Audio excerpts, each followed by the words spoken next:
Hello viewers, welcome to my YouTube channel quick English in Bengali. তো আজকের এই ভিডিওতে আমি তোমাদের সাথে শেয়ার করব শ্যাল আই কম্পেয়ার দি থেকে একটা ইম্পর্টেন্ট প্রশ্ন। তো আজকের এই ভিডিওটা কিন্তু তোমরা শেষ পর্যন্ত দেখো, আর যারা এখন অবধি আমার চ্যানেলকে সাবস্ক্রাইব করোনি অবশ্যই করে সাবস্ক্রাইব করে নিও। আর যদি তোমরা সমস্ত গ্রামারগুলো আমার কাছে করতে চাও, গ্রামারের যদি স্পেশাল ক্লাস করতে চাও, তাহলে কিন্তু জয়েন বাটনটা অন করে আমার চ্যানেলের স্পেশাল মেম্বার হয়ে যেতে পারো। আর ইংলিশের সমস্ত নোটসগুলো নিতে চাইলেও কিন্তু তোমাকে জয়েন বাটনটা অন করে নিতে হবে।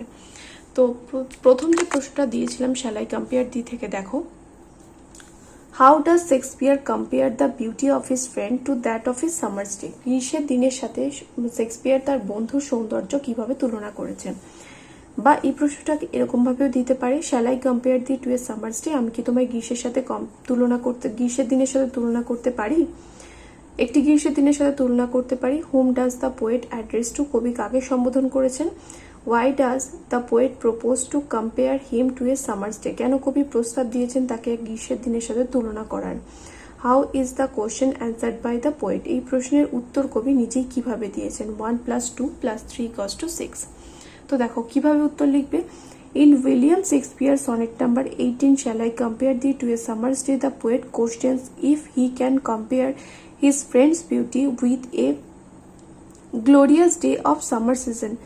তার কবিতা সনেট নাম্বার 18, উইলিয়াম শেক্সপিয়ারের কবিতা sonnet number 18 shall I compare thee to a summer's day কবিতায় কবি প্রশ্ন করেছেন যে তিনি তার বন্ধুর সৌন্দর্যকে এক গৌরবময় গ্রীষ্মের দিনের সাথে তুলনা করতে পারে কিনা। But soon he realises his mistake, কিন্তু শীঘ্রই তিনি তার ভুল বুঝতে পারেন। অ্যান্ড নেগেটস, এবং নস্যাৎ করে দেন কি, negates the comparison as his friend is more temperate and lovelier than a summer's day.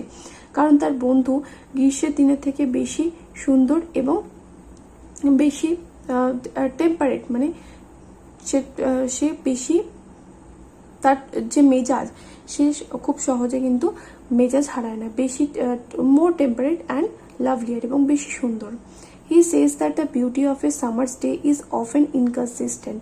তিনি বলেন যে গ্রীষ্মের দিনের সৌন্দর্য কি ইনকনসিস্টেন্ট, একদমই কনসিস্টেন্ট নয়, একদমই গ্রীষ্মের দিনের যে সৌন্দর্য সেটা কিন্তু নষ্ট হয়ে যায়। এখানে কিন্তু ইংল্যান্ডের গ্রীষ্মের কথা বলা হয়েছে।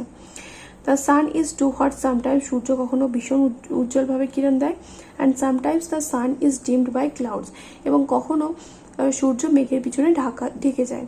At times rough winds spoil the beauty of the season, কখনো কখনো দমকা বাতাস গ্রীষ্মের দিনে সৌন্দর্য নষ্ট করে দেয়।